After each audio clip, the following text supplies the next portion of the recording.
విశ్వాసం தான் உன்னை நல்ல பண்ணு. నీ విశ్వాసము నిన్ను బాగు చేస్తుంది. விசுவாசம் தான் உன்னை சுகமாக்கப்பட்டது. నీ విశ్వాసము నిన్ను స్వస్థపరుస్తుంది. இன்னைக்கு ஒரு பாஸ்டர் கை வச்சு ஜெபம் பண்ணதோட ఒక పాస్టర్ నీ మీద చేతులు పెట్టి ప్రార్థన చేయడం కంటే உனக்குள்ள அந்த விசுவாசம் வந்தா பெரிய அற்புதம். నీలో ఉన్న విశ్వాసం ఉంటేది బాగుపడుద్ది. அதுதாங்க விசுவாசோட திரி.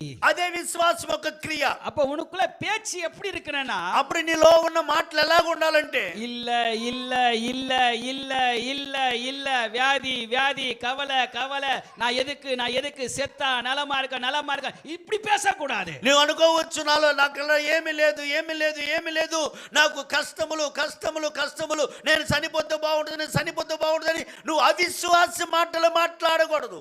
ஆனா అయితే நமக்குள்ள నాలో దీపం ఎరిగినా దీపం వెలిగించబడుతుంది.